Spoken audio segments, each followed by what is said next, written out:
Maya's hands shook as she slid the documents across her desk. Explain these. Grant picked them up, his face going from confusion to pale horror as he scanned the pages. Transfer records. Forged emails. His signature authorizing withdrawals from her company accounts. Maya, I didn't. These aren't real. Someone forged. Don't. Her voice cracked. Don't lie to me. I had a forensic accountant verify everything. Your signature. Your accounts. Money disappearing from my company into offshore accounts you control. Grant's eyes met hers, and she saw something she'd never seen before. Devastation. You actually think I'd do this to you? His voice was barely a whisper. After everything, the evidence is right there. She was crying now, hating herself for it. What am I supposed to think? You're supposed to trust me. His composure cracked. You're supposed to know me well enough to know I would never. He stopped, taking a breath. I love you, Maya. I thought you knew that. I thought I did too. But the evidence. Screw the evidence.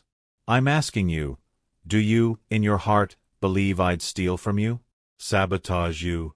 Destroy everything we built together? The silence between them was deafening. Grant's face changed. Not anger. Something worse. Resignation. I see, he said quietly. After everything, you still don't trust me. You still think I'm just another person who'll use you and throw you away. That's not fair. Fair. He laughed bitterly. You're accusing me of embezzlement, and I'm being unfair? He set the documents down carefully. I can't fight both your demons and false evidence, Maya. So I'm going to leave. And when you figure out the truth, and you will, you'll know where to find me. He walked to the door, paused. I hope whatever you think I took was worth losing this. The door closed. Not a slam. Just a quiet click that sounded like an ending. Pause for effect. Stop everything. Right now. Whatever you're doing, put it down. Because what you just heard. That was the moment a maid turned millionaire destroyed the one person who'd believed in her when she had nothing. And the worst part? He was innocent. This is a story about a woman who was thrown out of a mansion like trash and built an empire with $43 and pure spite. About a billionaire who knew when to help and when to step back. About trust earned, broken, and rebuilt. And about a love story that started with 6 words. You're crying. Are you all right? Picture this. You're homeless, heartbroken, and certain your life is over. Then a stranger in an expensive car stops and offers you a second chance. Not charity. Not pity. Just a chance. Would you take it? Would you trust it? And when that trust gets tested, when everything you built together is threatened, would you believe in the person who pulled you out of the darkness? Before I tell you how a woman with nothing became someone who runs everything, I need you to do something. Tell me in the comments right now. Where are you listening from and what time is it? Drop your location and the time. I'm Dr. Mason, and I'm going to be down in those comments reading every single response and interacting with you because this community is about real transformations, real struggles, and real love. Hit that subscribe button right now. Because this is Dr. Mason Long Stories, where we tell tales about people who refuse to stay down. About second chances that arrive when you've lost everything. About love that's earned, not given. You don't want to miss a single story. Now let me take you back to where it all began. The night Maya Brooks learned that sometimes you have to lose everything to find out what you're really made of. Maya had cleaned the Ramsey estate every Friday for 2 years. She knew every corner of that marble palace. Knew which rooms Mrs. Ramsey never entered, which bathroom the gardener used, where the daughter hid her contraband liquor. She knew it well enough to move through it like a ghost, invisible, efficient, forgettable. That's what good maids did. They disappeared. But on this particular Friday, Maya would learn that even disappearing couldn't protect her from cruelty. She was on her knees scrubbing the grand staircase. White marble imported from Italy, Mrs. Ramsey reminded everyone constantly, when she heard the laughter. Veronica Ramsey descended the stairs with 3 friends, all 19 and dripping with the kind of casual cruelty that came from never hearing the word no. "Oh God, she's still here," Veronica said loudly. "Mother, I thought we were getting someone new." Maya kept her head down, kept scrubbing. "Veronica, don't be rude," one of the friends said half-heartedly. "I'm not being rude. I'm being honest. Look at her." Veronica stopped directly beside Maya's scrubbing hand. "How old are you anyway?" 40. 50. 28, Maya said quietly. 28. Veronica's laugh was sharp. "Wow. Hard life, huh?" The friends giggled. Maya's jaw tightened, but she kept scrubbing. "You know what?"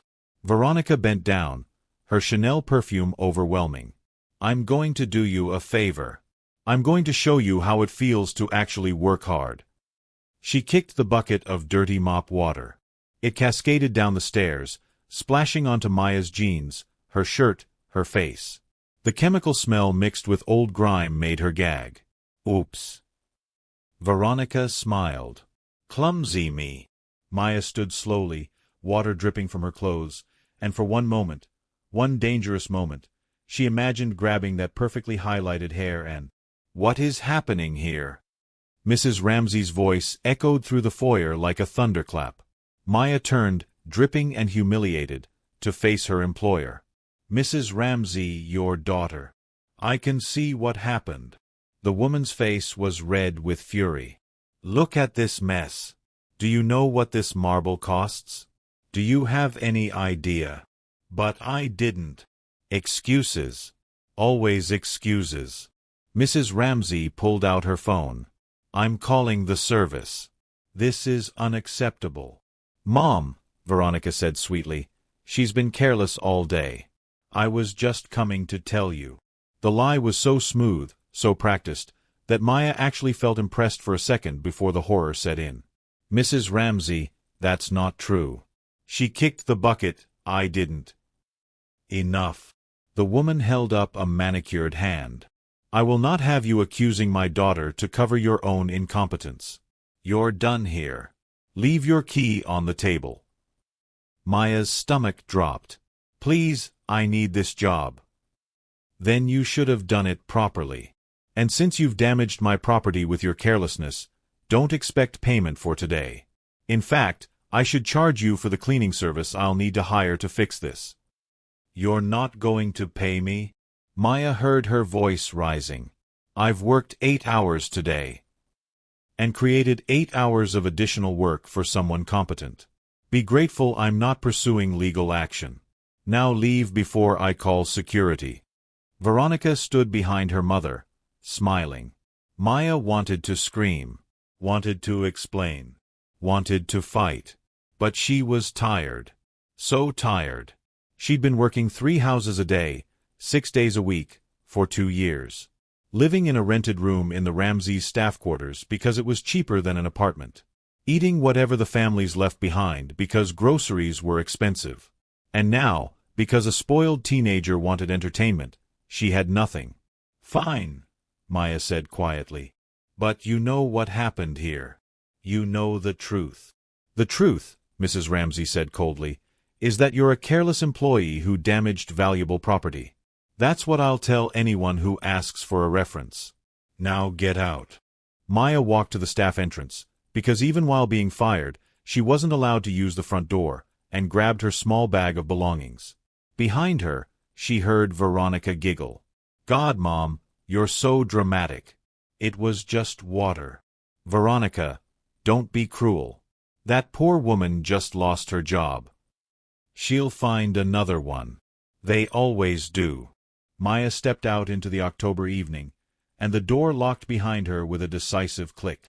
She had no job, no home, no reference, and $43 in her checking account.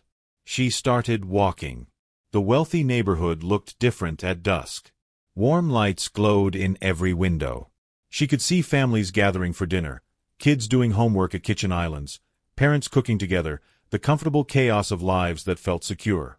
Maya walked past it all, her wet clothes growing cold in the October air. Her phone buzzed. The staffing agency. Maya, we received a complaint from the Ramseys. We're going to have to let you go from our roster. I'm sorry. She didn't even respond. Just hung up. That was it, then. Even if another family wanted to hire her, they'd call the agency and find out she'd been terminated. She sat down on a bus stop bench and did the math she'd been avoiding. $43 in checking. $0 in savings. No job. No home. The room had been part of her employment. No family. Her parents had passed years ago, and she'd lost touch with friends when working 3 jobs left no time for socializing. She had nothing. The realization hit her like a physical blow. 28 years old, and she had absolutely nothing to show for it. Her chest tightened. Her breathing got shallow. And then, before she could stop them, the tears came. Not loud sobs. Just quiet tears sliding down her face as the buses passed and the world moved on around her. She cried for the unfairness. For the years of swallowing humiliation. For believing that if she just worked hard enough, kept her head down enough, made herself small enough, life would eventually reward her. What a stupid thing to believe. A black SUV slowed beside the bus stop. Maya stiffened. Men in expensive cars stopping for crying women at night. Nothing good started that way. The window rolled down. You're crying. The voice was male, deep, concerned but not intrusive. I'm fine, Maya said, wiping her face and not looking at him. You're sitting at a bus stop at 9 p.m. with a trash bag and crying. You're not fine. Something about his tone, not pitying, just noticing, made her look up. The man behind the wheel was maybe mid-30s, with dark hair and warm brown eyes that actually looked at her like she was a person, not a problem or an opportunity. He wore a white dress shirt with the sleeves rolled up, no tie, like he'd escaped from somewhere formal and hadn't quite made it all the way to casual. Are you all right? He asked again. Why do you care? The question came out sharper than she meant, but he didn't flinch. Because someone once stopped for me when I was having the worst night of my life. Figured I should pay it forward. Maya studied him. He didn't look like a creep. But then again, creeps rarely did. I appreciate the concern, but I'm fine. Where are you headed? I don't know yet. So you're not fine. Despite everything, she almost smiled. No. I'm really not. Can I give you a ride somewhere? Somewhere safe. Every instinct screamed no. But the alternative was sitting here until... What? The buses stopped running? She walked until she found a shelter? Why would you do that? She asked. Help a stranger? Because you look like you could use a friend.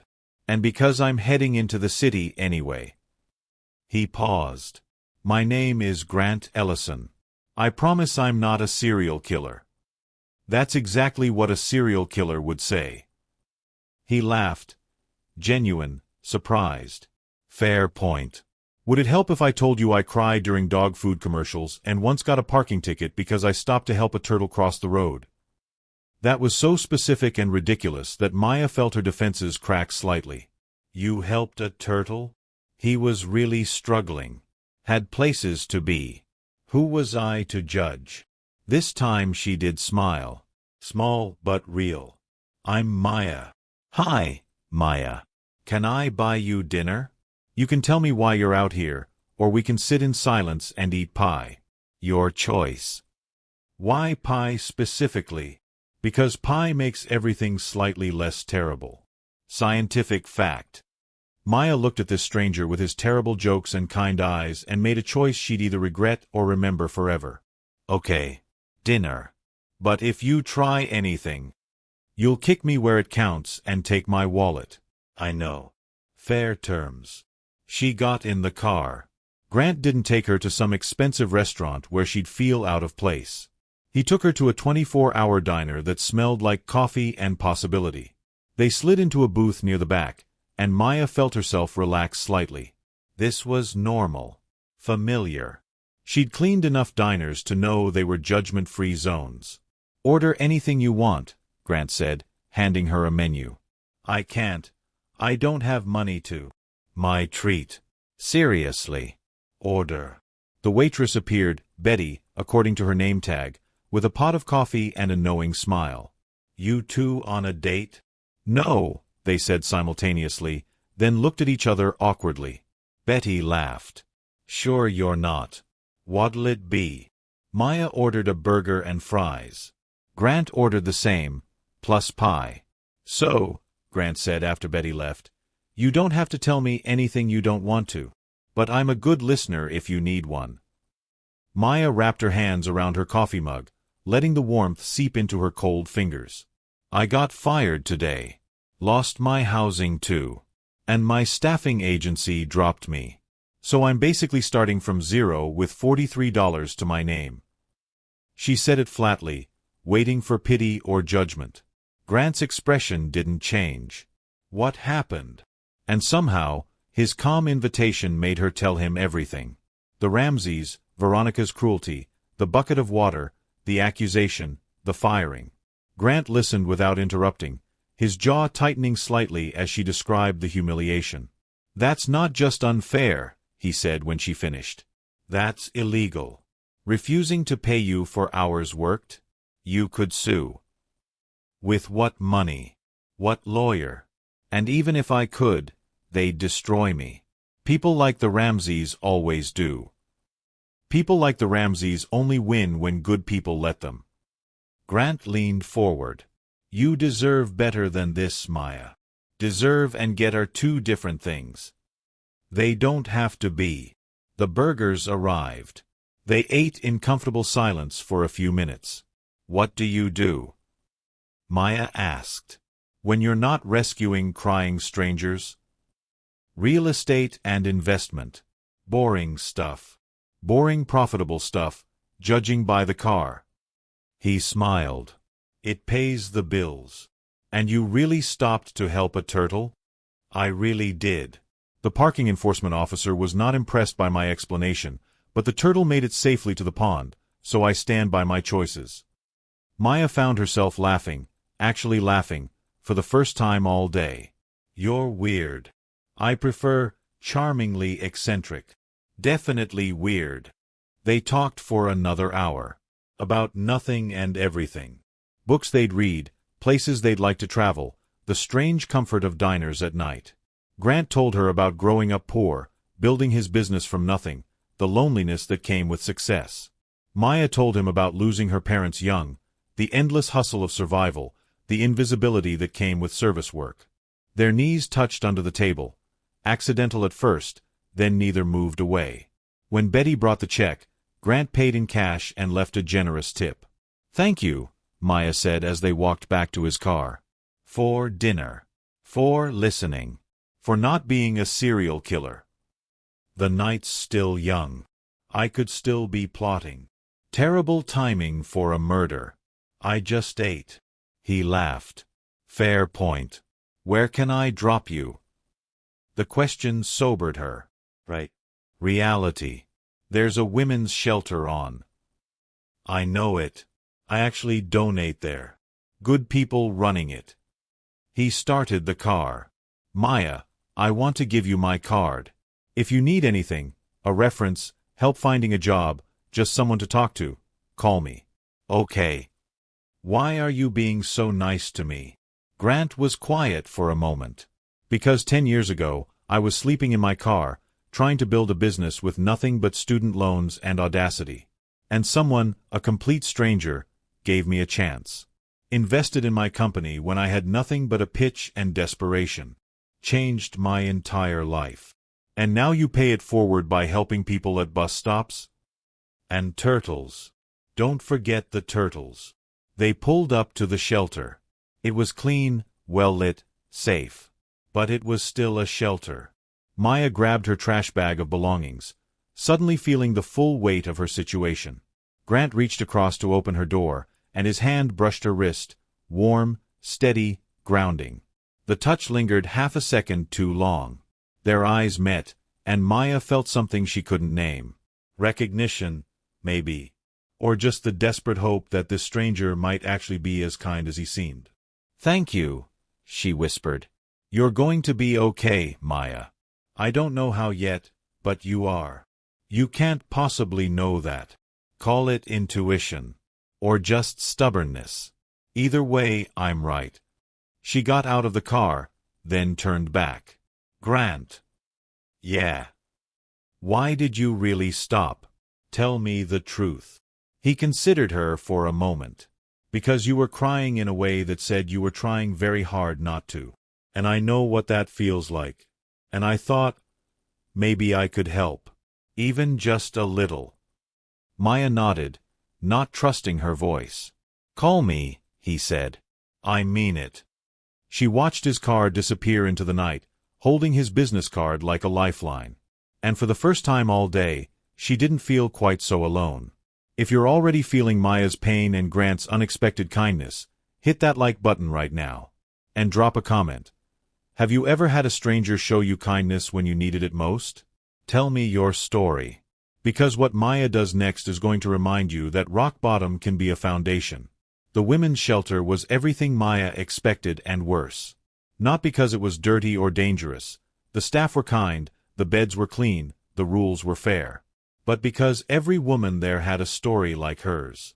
Lost jobs, abusive relationships, medical bankruptcies, evictions. A whole room full of people society had decided were disposable. Maya lay in her assigned bed, thin mattress, scratchy blanket, shared room with 5 other women, and listened to someone crying softly in the corner. She couldn't do this. Wouldn't do this. Not because she was too proud for help, but because she'd spent too long surviving. It was time to actually live. She pulled out her phone, 3% battery, and the small notebook she'd grabbed from her belongings. By phone light, she started writing. Skills I have. Organization, intimate knowledge of wealthy homes. Discretion, years of being invisible taught her to see everything, say nothing. Efficiency, could clean a 6,000 square foot house in 4 hours. Problem solving, knew how to make rich people's lives run smoothly. Things I noticed wealthy people need. Someone to actually organize their chaos, not just clean it.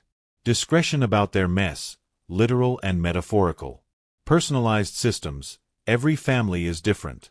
Someone who sees them as human, not just a paycheck. What if I? The idea hit her so clearly it was almost audible. What if she didn't go back to cleaning? What if she took everything she knew about wealthy households and offered something better?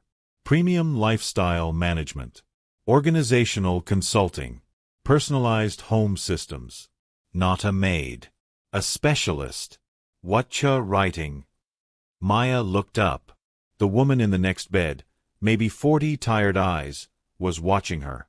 A business plan. A what now? I used to clean houses. But I notice things. Problems wealthy people have that nobody's really solving.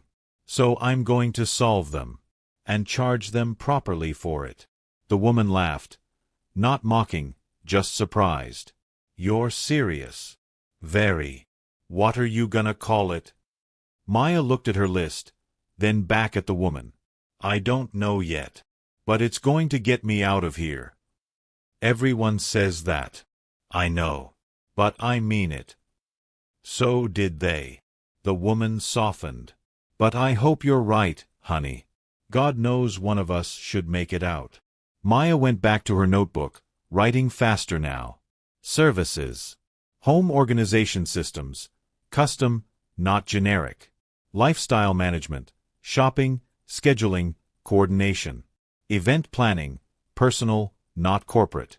Household staff management. Confidential consulting. The things they can't ask help with publicly. Pricing. She paused. What could she charge? She'd been making $15 per hour as a maid. But consultation? Expertise? Why not $75 per hour to start? $100? The number felt outrageous and perfect at the same time. Target clients. The wealthy. But not the Ramseys. Never the Ramseys. She wanted clients who actually valued what she offered. Who saw her as a professional, not a servant. By morning, Maya had a plan. Bare bones, rough around the edges, but real. She had $43, a phone at 2% battery, and an idea that felt either brilliant or insane. Time to find out which. The library became Maya's office. She used their computers to create a simple website. Free template, her own photos, taken on her phone, copy she wrote and rewrote until it sounded professional instead of desperate. Maya Brooks, Lifestyle Optimization Specialized to bringing order to your chaos. Discretion guaranteed. She made business cards at Kinko's for $12. Clean, simple, professional. That left $31 for everything else. She called everyone she knew, which wasn't many people, and offered free consultations. Got 3 maybes and 7 nos. 1 yes from a former client who'd always been kind to her. Mrs. Chen was a lawyer whose house Maya used to clean. Professional, busy, perpetually drowning in the chaos of combining a demanding career with 2 kids. Maya, I heard what happened at the Ramseys, Mrs. Chen said on the phone. I never trusted that family. Always so cold. I appreciate that, Mrs. Chen. But actually, I'm calling about something different. I'm starting a new business, lifestyle optimization and home organization. I'm offering free consultations to establish my portfolio. Free. For now. If you like what I do, I'd appreciate a referral and a testimonial. Mrs. Chen was quiet for a moment. What exactly would you do? I'd assess your household systems, morning routines, storage, scheduling, whatever's not working, and create custom solutions. Then implement them with you. How is this different from a maid? A maid cleans your mess. I prevent it from happening. I look at why your mudroom is always chaotic and fix the system that creates the chaos. When can you start? 3 days later, Maya spent 6 hours at the Chen house. She reorganized the mudroom with labeled bins, created a family command center with each person's schedule, set up a meal planning system that saved Mrs. Chen hours every week, arranged the kids' rooms so putting things away was easier than leaving them out. Mrs. Chen cried when she saw the results. Maya, this is life-changing. What do I owe you? Nothing. But if you know anyone else who needs this, I'd appreciate a referral. I'm paying you. Name your price. Maya's heart pounded. This was it. The moment she claimed her worth. My rate is $100 an hour. I worked 6 hours, so $600. She held her breath, certain Mrs. Chen would laugh. Instead, the woman pulled out her checkbook. You're undercharging. But I'll pay it. And I'm telling everyone I know. Maya walked out with a check for $600 in her shaking hands. She'd done it. Actually done it. That night, she slept in the shelter bed and dreamed about offices with her name on the door. Mrs. Chen was a woman of her word. Within a week, Maya had 3 more consultations booked. Within a month, she was working 6 days a week and had hired her first employee, another woman from the shelter named Carmen who needed a fresh start. By month 2, Maya moved out of the shelter and into a tiny studio apartment that cost too much but felt like a palace. By month 3, she had a waiting list. Her phone rang constantly. Referrals from satisfied clients. Word spreading through the tight networks of wealthy Manhattan. Have you heard about Maya Brooks? She's a genius. She completely transformed my house in a weekend. Finally, someone who actually understands how we live. Maya worked herself to exhaustion and loved every second of it. Because this wasn't cleaning for $15 per hour while being treated like furniture. This was building something. Creating value. Being seen. She reinvested everything back into the business. Better website. Professional photos. A small office space. And then, 4 months after the worst night of her life, her phone rang with a number she recognized. Grant Ellison. Maya. Grant. Hi. Her heart did a weird flutter thing. She'd thought about calling him 100 times but never had the courage. I heard something interesting. Oh. There's a lifestyle consultant making waves in Manhattan. High-end clients. Revolutionary systems. Apparently, she used to be a maid, but now she's the most in-demand organizational specialist in the city. Maya smiled. Apparently. I had a feeling it might be you. Was I right? You were right. I told you you'd be okay. You did. I didn't believe you. And now? Now I have more clients than I can handle, and I'm about to hire my third employee. Grant's pride came through the phone like warmth. That's incredible, Maya. I'm so proud of you. Thank you. For the encouragement. For believing I could do this. You did this. I just held the door open. They talked for 20 minutes. About her business, his work, the strange paths life takes. Before hanging up, Grant said, Maya, can I ask you something? Sure. Would you like to have dinner? Actual dinner. Not diner pie at midnight. Proper dinner where we celebrate how far you've come. Maya's pulse quickened. Like a date. If you want it to be. Or just two friends catching up. Your choice. She thought about the man who'd stopped for a crying stranger. Who'd listened without judgment. Who'd believed in her when she couldn't believe in herself. A date sounds nice. Yeah. Yeah. But Grant. I'm paying for my half. I can afford it now. He laughed. Deal. Friday at 7. I'll be there. Maya hung up and stared at her phone, a smile she couldn't control spreading across her face. 4 months ago, she'd had nothing. Now she had a business, a future, and a date with a man who'd seen her at her worst and thought she was worth saving. Maybe Grant was right. Maybe she really was going to be okay. Better than okay. She was going to be extraordinary. The restaurant Grant chose was nice but not ostentatious. The kind of place that valued good food over Instagram moments. Maya arrived first, wearing a dress she'd bought specifically for tonight. Simple black, well-fitted, professional but feminine. Her first new dress in years that wasn't purchased at a thrift store. She felt like a different person. Because she was. Grant arrived exactly on time, wearing dark jeans and a blazer that made his eyes look warmer. He stopped when he saw her, and his smile was slow and genuine. You look beautiful. You clean up pretty well yourself. They sat, ordered, and fell into conversation as easily as they had in the diner 4 months ago. Tell me everything, Grant said. How did you build this so fast? Maya explained her strategy. Targeting the right clients, delivering exceptional results, encouraging referrals, reinvesting profits. Grant listened with the focus of someone genuinely impressed. That's smart. Really smart. Most people would have played it safe. You went bold. I didn't have a choice. Safe was sleeping in a shelter. You had a choice. You could have gone back to cleaning. Stayed in your comfort zone. But you didn't. Comfort zone? Grant, I was miserable. Exactly. You chose risk over misery. That takes guts. Their food arrived.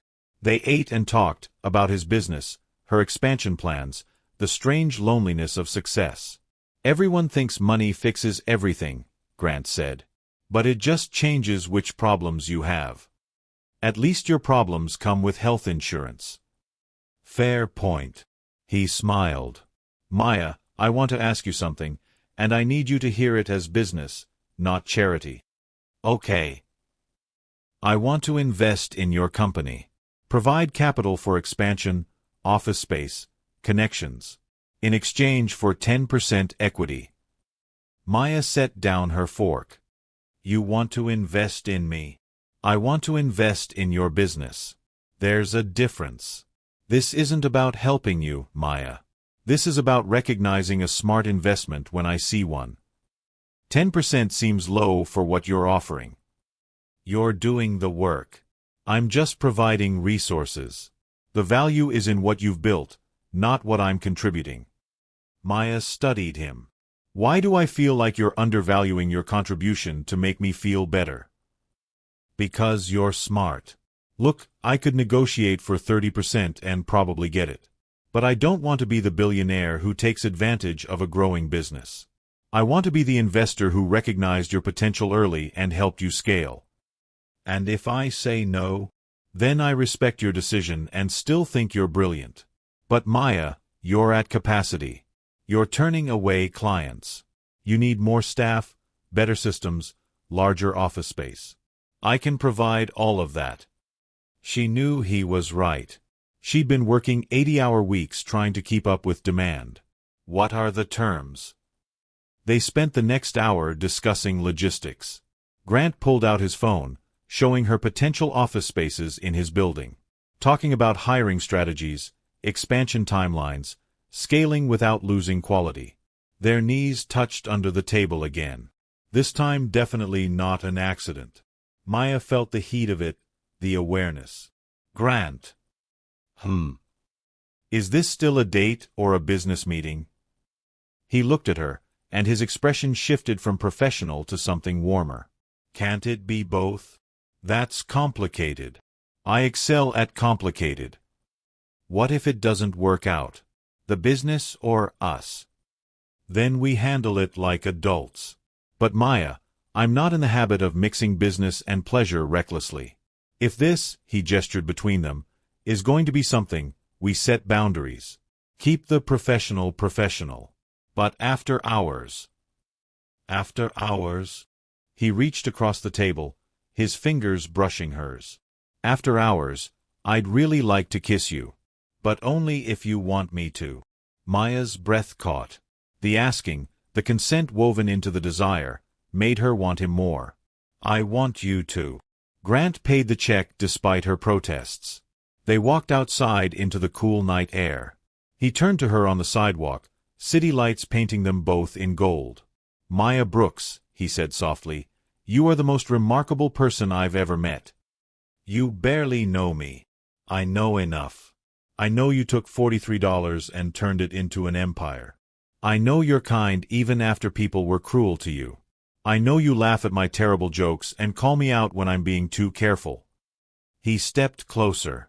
And I know I haven't stopped thinking about you since the night I picked you up. That was only 4 months ago. Longest 4 months of my life. He leaned in slowly, giving her every chance to pull away. She didn't. Their lips met, soft, tentative, perfect. The kiss deepened. His hand cupped her face, her fingers gripped his jacket, and the world narrowed to just this. This moment. This person. When they pulled apart, both slightly breathless, Maya laughed. What? Grant asked. I kissed a billionaire. I kissed a CEO. I'm not a CEO. Yet. Give it 6 months. He wasn't wrong. 6 months later. Maya's new office occupied the entire 10th floor of Grant's building. Not as a gift, she insisted on paying fair market rent with an option to purchase. But the location was perfect, the space was professional, and being in the same building as Grant had benefits. Ms. Brooks, your 2 p.m. is here, Carmen announced over the intercom. Maya smiled. Carmen, once her first employee, now her operations manager, had become indispensable. Along with 12 other staff members who ran the day-to-day operations of what was now officially called Brooks Lifestyle Management. They handled everything from corporate executive relocations to private event planning to household staff management. Last quarter's revenue, $2.3 million. Not bad for a woman who'd been homeless 8 months ago. Send them in, Maya said, organizing the client files on her desk. The door opened. But it wasn't her 2 p.m. appointment. It was Grant, carrying 2 coffees and wearing the smile that still made her stomach flip. You're not my 2 p.m. I'm much better than your 2 p.m. He set a coffee on her desk, oat milk, 2 sugars, exactly how she liked it. I come bearing caffeine and a proposal. Another proposal? You already invested in my company and talked me into dinner 3 times this week. 4 times. You're forgetting Monday lunch. That was a business meeting. That ended with me kissing you in the elevator. Maya felt her face heat. Fair point. What's the proposal? Grant sat in the chair across from her desk, suddenly looking more serious. I want you to meet someone. Preston Hale. He's a business strategist I've worked with for years. Specializes in rapid scaling for service-based companies. I think he could help you expand faster without sacrificing quality. I'm doing fine on my own. You're doing incredible on your own. But Maya, you're turning away clients. You're working 70-hour weeks. You need systems that can scale without requiring you to work yourself to death. He wasn't wrong. Last month, she'd fallen asleep at her desk twice. What would this strategist do? Assess your operations, identify bottlenecks, create systems for delegation and expansion. He'd work with you for 3 months, then hand you a roadmap for sustainable growth. How much does he cost? I'll cover it as part of my investment. Grant. Before you argue, this benefits me too. My 10% is only valuable if your company thrives. Preston helps you scale, we both win. It's just good business. Maya studied him. They'd been dating for 6 months. Nothing official, no labels, but definitely more than friendship. And in that time, Grant had been careful to separate business from personal. He never used their relationship to influence her decisions. Never made her feel obligated. Always presented things as business first, relationship second. It was one of the things she loved about him. Wait, loved? She pushed that thought away for later panic. Okay, I'll meet with him. But I'm not committing to anything without reviewing his plan first. Wouldn't expect anything less. Grant stood, moved around the desk, and leaned down to kiss her softly. You're brilliant, you know that? You might have mentioned it once or twice. I'll keep mentioning it until you believe me. Might take a while. I've got time. After he left, Maya sat staring at the door, touching her lips where his had been. She was falling for him. Had been falling for months. The question was, what happened when she hit the ground? Preston Hale was everything Maya expected and nothing she wanted. Mid-40s, expensive suit, practiced smile, handshake that lasted exactly 3 seconds, firm but not aggressive. Ms. Brooks, I've heard amazing things about your company. Grant speaks very highly of you. He speaks highly of you too.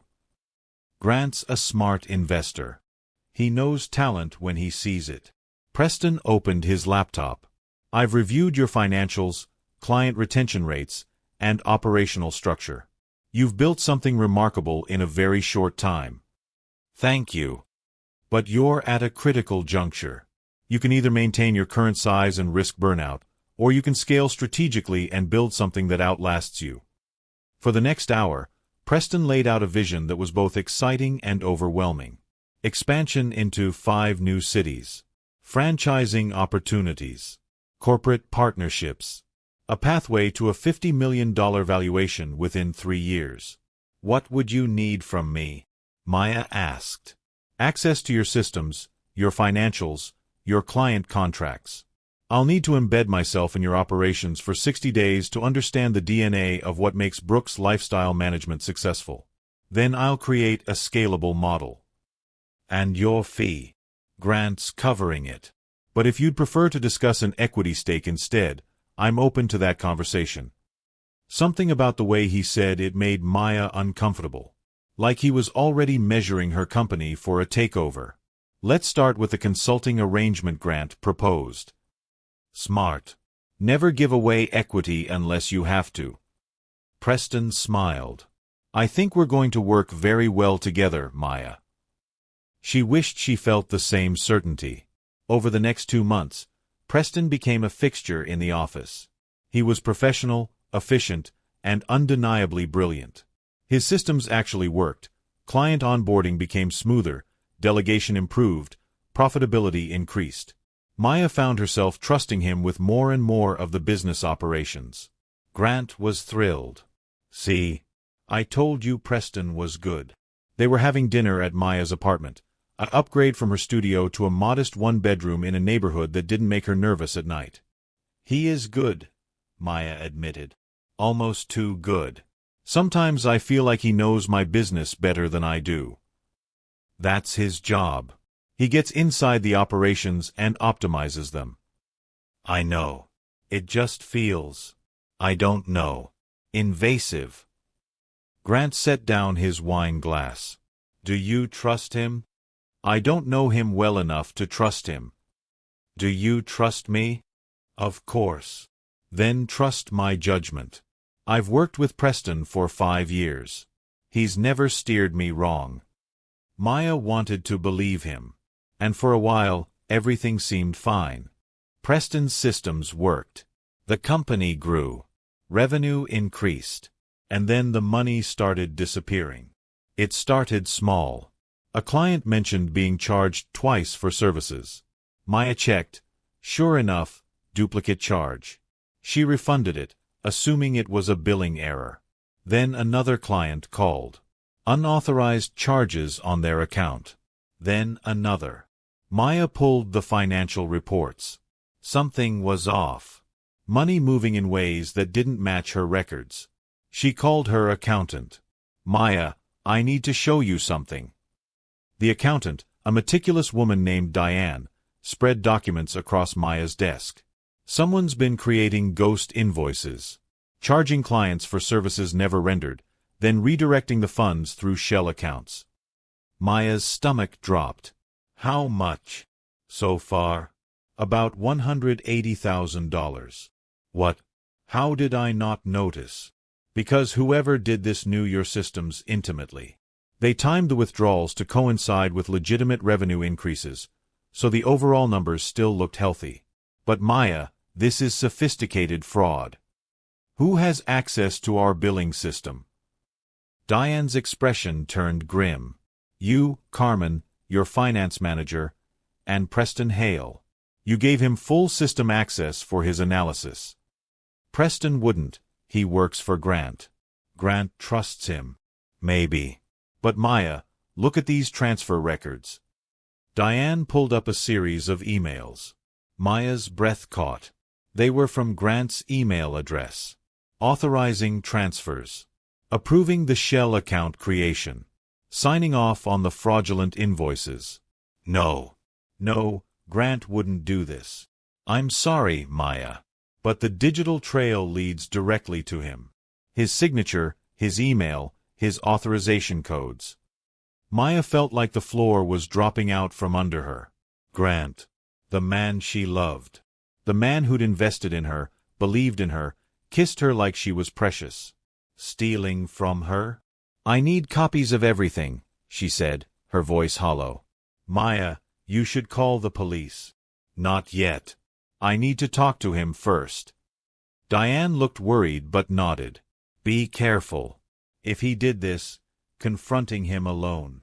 He didn't do this. He couldn't have. There has to be another explanation. But even as she said it, doubt crept in like poison. Maya called Grant to her office.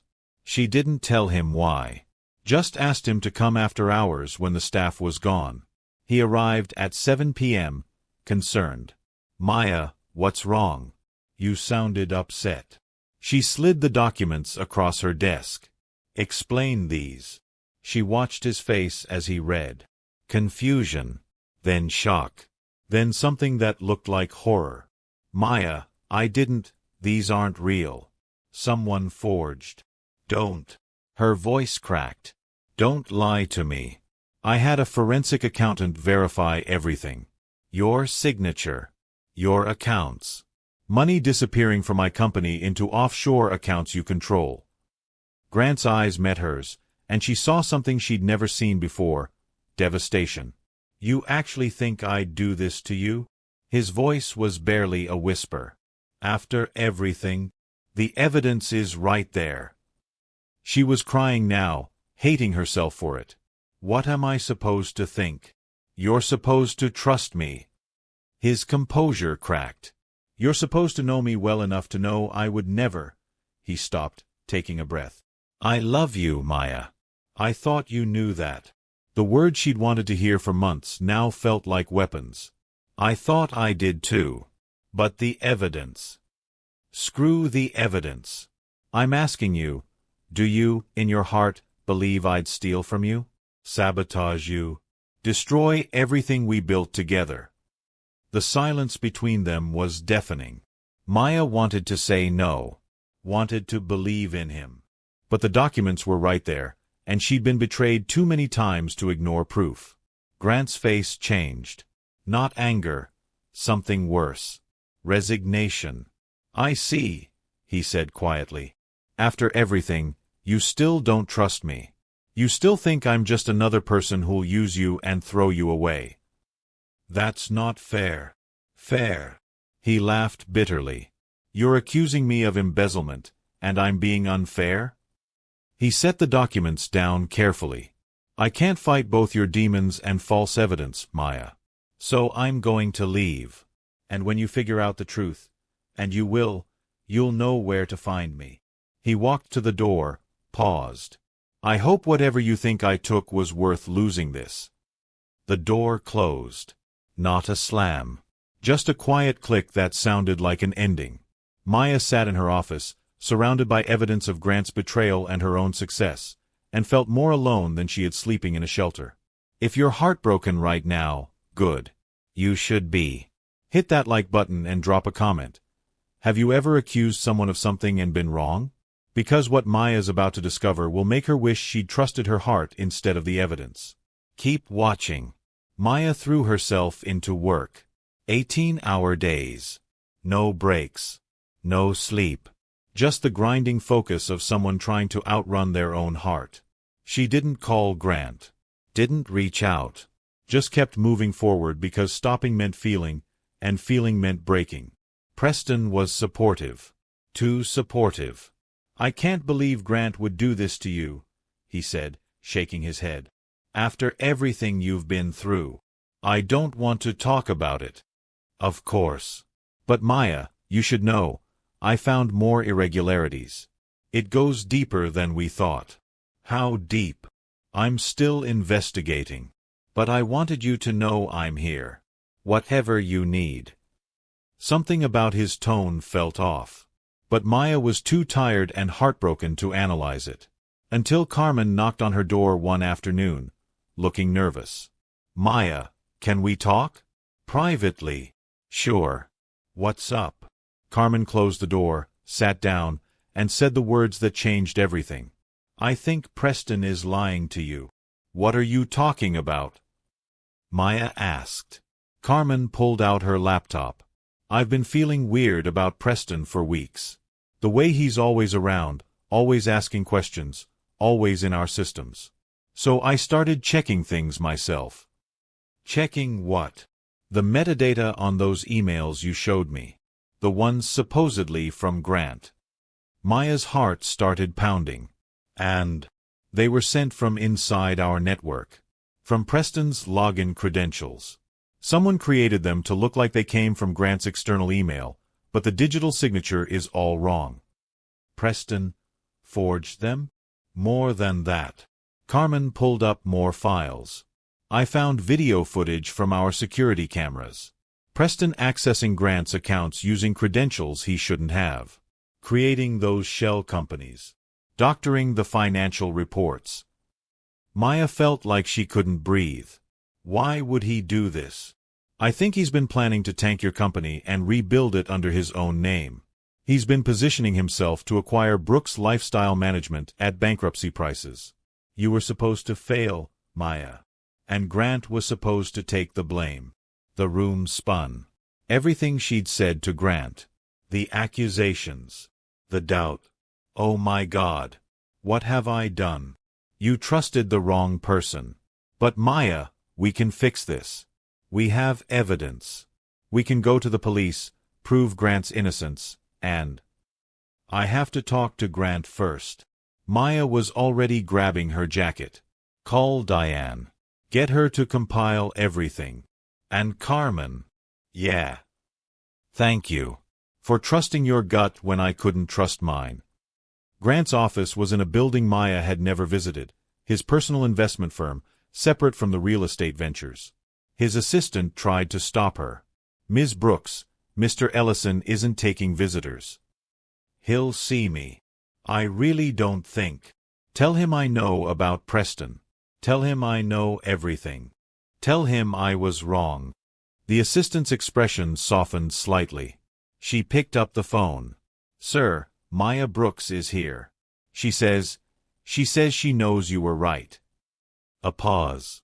Then, send her in. Grant's office was smaller than she expected. Warmer. Books on shelves, photos of family, a half-finished cup of coffee gone cold. He stood when she entered, and she could see the toll the last 2 weeks had taken. Dark circles under his eyes. Rumpled shirt. The man who was always perfectly composed looked wrecked. Maya. Grant, her voice broke. I was wrong. God, I was so wrong. She showed him everything. The evidence Carmen found. The video footage. Preston's scheme.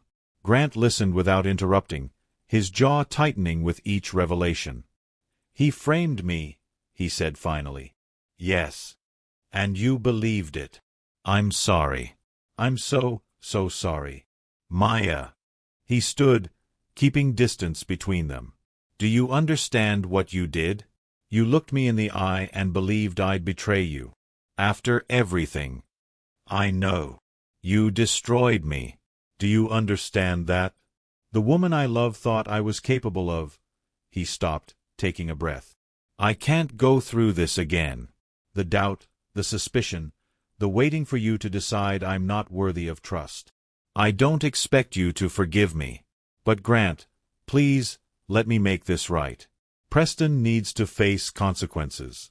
And you deserve your reputation cleared. I don't care about my reputation. I care that you didn't trust me. I know. And I have no excuse except that I was scared. Scared that you were too good to be true. That I didn't deserve you. That... So you sabotaged it? His voice rose. Believed the lie because it was easier than believing in us? Yes. Maya was crying now. Yes, I sabotaged it because every good thing in my life has been taken away, and I thought if I pushed you away first, it would hurt less when you inevitably left. The silence that followed was heavy. Grant moved closer, and she could see tears in his eyes. I wasn't going to leave, Maya. I was falling in love with you. Hell, I had a ring picked out. I was waiting for the right moment to... He stopped. But I can't build a future with someone who doesn't trust me. Then let me earn it back. Please. However long it takes, whatever I need to do. Let me prove I can trust you. That I do trust you. Grant looked at her for a long moment. Help me take down Preston. Together. And then... We'll see. It wasn't forgiveness. But it was a chance. Maya took it. Building the case against Preston took 3 weeks. Maya and Grant worked together, carefully, professionally, maintaining distance even as they rebuilt the evidence. Carmen provided the digital forensics. Diane provided the financial trail. Grant's legal team provided the muscle. They found more than they expected. Preston had done this before. 3 other companies, all showing the same pattern. Embed himself, gain trust, create chaos, acquire the assets at bankruptcy prices. He'd made millions doing it. But he'd never dealt with Maya Brooks and Grant Ellison working together. The confrontation happened in Maya's office, with police waiting in the lobby. Preston walked in confident, smiling. Maya, I have the Q4 projections you asked for. He stopped when he saw Grant sitting beside Maya's desk. What's he doing here? Sit down, Preston, Maya said calmly. I don't think. Sit down. Something in her tone made him comply. Maya slid the evidence across the desk. We know everything. The forged emails. The shell accounts. The 3 other companies you've destroyed. It's over. Preston's face went through several emotions. Shock, calculation, anger. You can't prove any of this. Actually, Grant said, standing, we can. Digital forensics, security footage, witness testimony from your accomplices who are currently flipping on you to reduce their sentences. Should I continue? Preston's lawyer face crumbled. This is entrapment. You set me up. We documented your crimes, Maya corrected. There's a difference. You were nothing before me. I built your systems. I made you successful. No, Maya said, standing to face him. I built my company from $43 and determination. You tried to steal it. And now you're going to pay for it. She walked to the door, opened it. 2 police officers entered. Preston Hale, you're under arrest for wire fraud, embezzlement, and conspiracy to commit corporate espionage. Maya stopped listening. She watched them handcuff him, read him his rights, lead him away. Preston looked back at her, venomous. You'll regret this. People like you don't win. You're still just a maid. Grant stepped forward. She's a CEO. And you're going to prison. Enjoy the irony. After they left, Maya and Grant stood in the silent office. Thank you, she said quietly, for helping. Even after You hurt me, Maya. That doesn't mean I stopped caring about your success. I don't deserve your kindness. Probably not. But you're getting it anyway. He moved toward the door, and Maya felt panic rise. Grant, wait. Can we talk? Really talk? He paused. Not yet. I'm still angry. And hurt. And I need time to figure out if I can trust you with my heart again. I understand. But Maya, I'm glad you're safe. I'm glad your company is protected. And I'm glad you figured out the truth. Me too. He left, and Maya sat in her office, victorious over Preston but devastated over Grant. She'd won the battle and lost the war. 3 months later, Preston got 7 years in federal prison. The media had a field day with the scandal. Corporate strategist turned con artist. Billionaire and CEO take down fraud ring. Brooks Lifestyle Management survived the publicity. Thrived, actually. The story of Maya's resilience attracted new clients who valued integrity. But Maya felt hollow. She'd thrown herself into therapy. Individual sessions about trust, attachment, self-worth. She'd apologized to Grant formally, a letter outlining everything she'd done wrong, taking full responsibility, asking for nothing in return. He'd responded with a simple text, "Thank you for the apology. I appreciate your honesty." That was it. Polite, distant, professional. She saw him occasionally at industry events. They were cordial, friendly, even. But the intimacy was gone. The spark was buried under hurt. Maya missed him with an ache that never quite faded. Until one Tuesday morning when her assistant buzzed with an unexpected visitor. "Ms. Brooks, Grant Ellison is here to see you. He doesn't have an appointment, but send him in." Grant entered looking different, softer, somehow. The hardness around his eyes had eased. "Hi," he said. "Hi. This is a surprise. I know. I should have called. But I needed to say something, and I was afraid if I planned it, I'd talk myself out of it." Maya's heart pounded. "Okay." Grant sat across from her, and she noticed he was nervous. Grant Ellison, who commanded boardrooms, was nervous. "I've been in therapy too," he said. "Working through some things. Trust issues of my own, actually. Turns out I have a pattern of choosing people who leave when things get hard." "Grant, let me finish. I blamed you for not trusting me. But the truth is, I never fully trusted you either.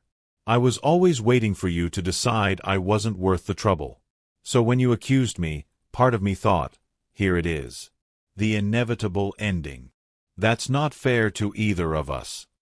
"No, it's not. Which is why I'm here." He reached across the desk, taking her hand. "Maya, I forgive you. For not trusting me. For believing the worst. For hurting me. I forgive you." Tears spilled down her cheeks. Just like that. Not just like that.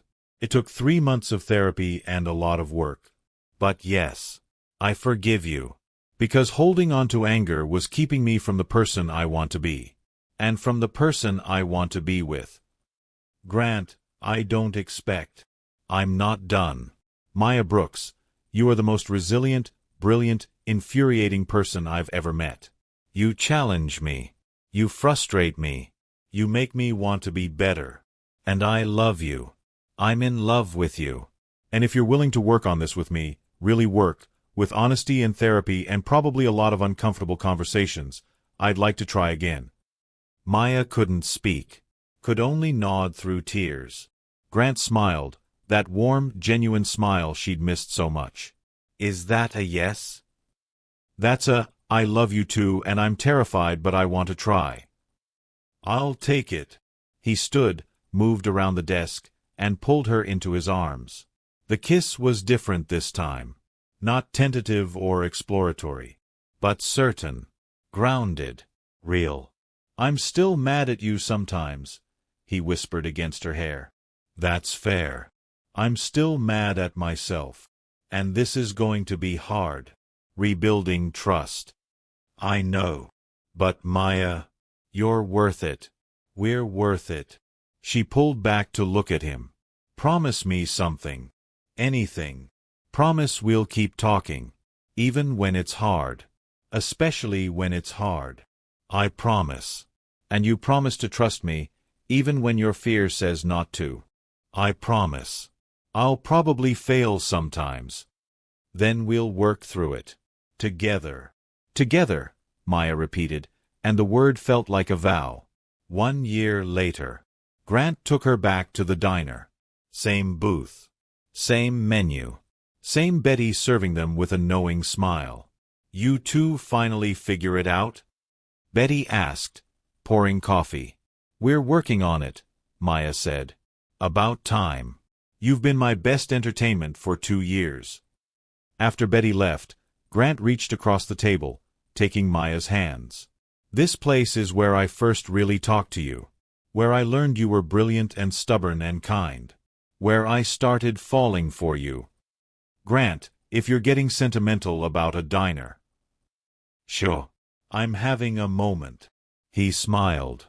Maya, this year has been the hardest and best year of my life. We've fought. We've cried. We've had therapy sessions that made me want to crawl into a hole. Romantic. I'm getting there. What I'm trying to say is, I know you. The real you. Not the version you think you should be, or the one you were when you had nothing. I know the you who's scared and brave and fierce and vulnerable. And I love all of it. He pulled out a small box. Maya's breath caught. I'm not asking you to be perfect. I'm asking you to be mine. Imperfectly, honestly, completely. Maya Brooks, will you marry me? The ring was perfect, elegant and simple, with a small inscription inside, worth the work. Yes, Maya whispered. Yes, I'll marry you. Grant slid the ring on her finger, and the diner erupted in applause. Betty was crying. The cook came out to see what was happening. Random customers were cheering. I think you planned this, Maya accused. I might have mentioned I was proposing when I called ahead for our booth reservation. You're ridiculous. You're marrying me anyway. I really am. They kissed across the table, and Maya felt complete in a way she'd never experienced. Not because Grant completed her, she was whole on her own, but because they'd chosen each other, with full knowledge of each other's flaws and fears.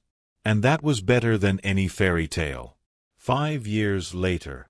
Maya Brooks Ellison stood at the window of her corner office on the 30th floor, overlooking the Manhattan skyline.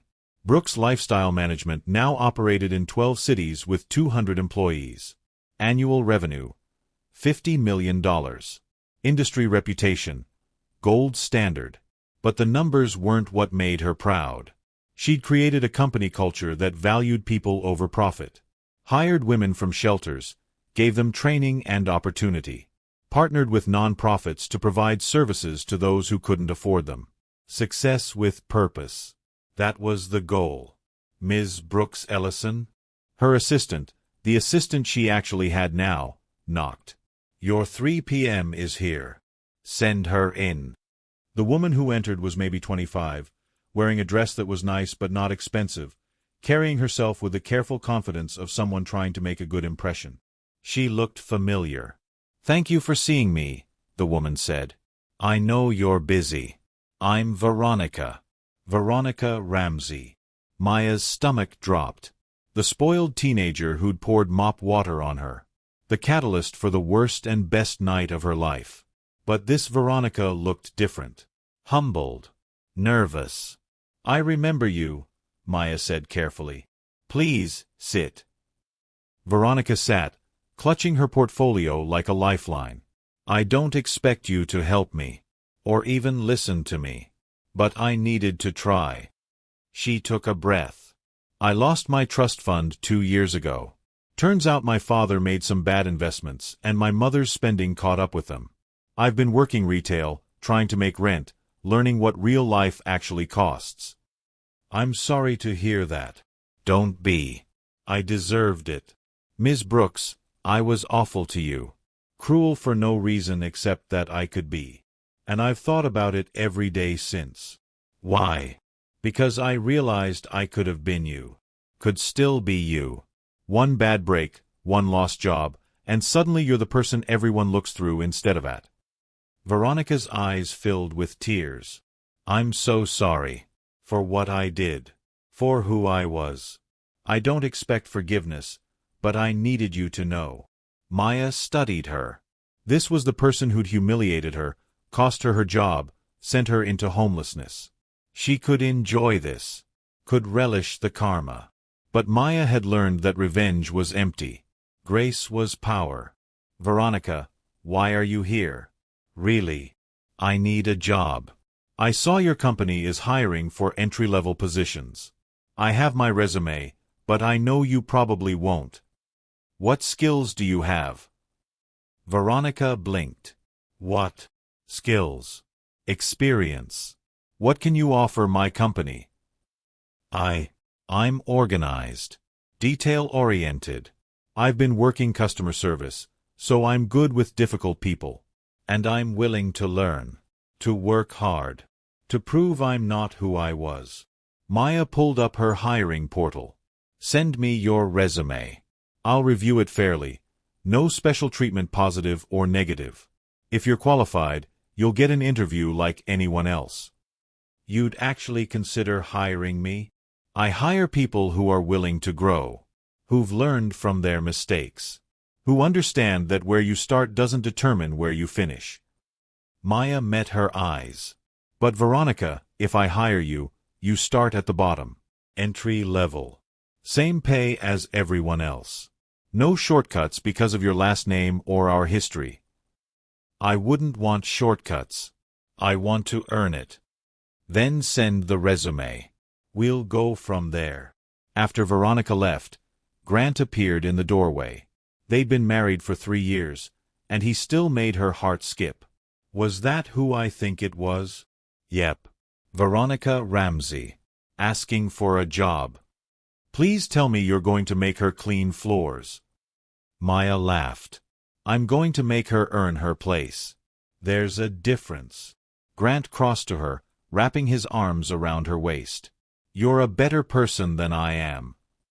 You literally fund scholarships for homeless youth. Don't sell yourself short." "Fair point. We're both annoyingly charitable." "The worst." He kissed her temple. "Ready to go?" "We're supposed to meet the caterer about the foundation gala." The Brooks Ellison Foundation. Their joint venture. Providing resources, training, and opportunities for people rebuilding from nothing. "Let me grab my jacket." As they left the office, Maya caught her reflection in the glass. Tailored suit. Confident stride. The woman everyone saw now. But she still remembered the woman she'd been. Crying at a bus stop. Sleeping in a shelter. Believing she deserved nothing. That woman was still part of her. Would always be part of her. And that was okay. Because that woman had fought her way here. Had built this life brick by brick.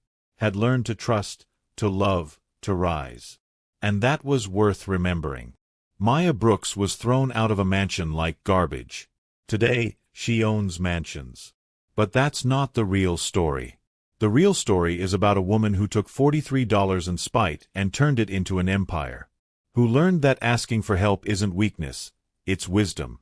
Who discovered that trust, once broken, can be rebuilt stronger than before. The real story is about a billionaire who knew when to help and when to step back. Who learned that love isn't about saving someone, it's about standing beside them while they save themselves. This isn't a fairy tale where the prince rescues the maid. This is about two broken people who chose to heal together. Who built something real from rubble. Who proved that where you start has nothing to do with where you finish. Here's what Maya's story teaches us. Rock bottom can be a foundation. The worst night of Maya's life became her launching point. Sometimes you have to lose everything to find out what you're really made of. Asking for help is strength, not weakness. Maya could have refused Grant's offer. Could have stayed proud and stayed struggling. Instead, she accepted help and built something extraordinary. Trust is earned, broken, and rebuilt. The Preston betrayal nearly destroyed Maya and Grant. But they chose to work through it. To rebuild. To earn each other's trust again. That's not weakness, that's love. Success without compassion is empty. Maya could have gloated over Veronica. Could have enjoyed the karma. Instead, she offered grace. Because she knew what it felt like to need a second chance. Your worth isn't your circumstances. Maya was valuable when she was a maid with $43. She was valuable when she was homeless. She was valuable when she was a CEO. The circumstances changed. Her inherent worth didn't. Love is partnership, not rescue. Grant didn't save Maya. He offered her resources, but she did the work.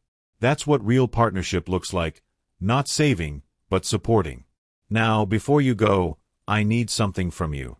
Hit that like button if Maya's journey moved you. Not later. Right now.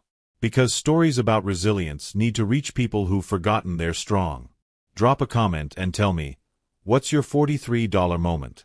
When did you have to rebuild from nothing? Be honest. This community is safe. Share your story. Share this video with someone who needs to hear it. Someone who's at their lowest. Someone who thinks they'll never recover.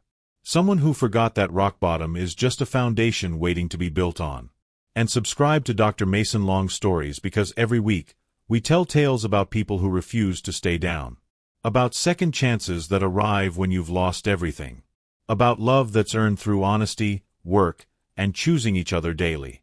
This is Dr. Mason, and I'll leave you with this. Maya Brooks started with nothing and built everything. But the real wealth wasn't the company or the money or even the love story. The real wealth was becoming a woman who knew her worth regardless of her circumstances. Who could offer grace to her enemies because she no longer needed their validation. Who could love fully because she'd learned to trust, not blindly, but bravely. That's the transformation that matters. Not made to millionaire, but broken to whole. Scared to brave. Surviving to thriving. You have that same power. Whatever you're facing right now, job loss, heartbreak, financial crisis, betrayal, you have the power to rebuild. It starts with one decision. I refuse to stay down. Then another. I'll accept help without shame. Then another. I'll trust the process even when it's terrifying. And one day, maybe not tomorrow, maybe not next month, but one day, you'll look back and realize you built something extraordinary from ruins. Just like Maya did. So here's my challenge. What's your first brick? What's the one thing you can do today to start rebuilding? Do that thing. Then do the next thing. Then the next. And before you know it, you'll be standing in an office with your name on the door, offering grace to the people who once dismissed you. Until next time, remember, you're not where you start. You're where you're going. And if you're still going, you're winning. Choose grace over revenge. Choose trust over fear. Choose building over breaking. And never, ever forget, you're worth the work. This is Dr. Mason Long Stories. Now go be extraordinary.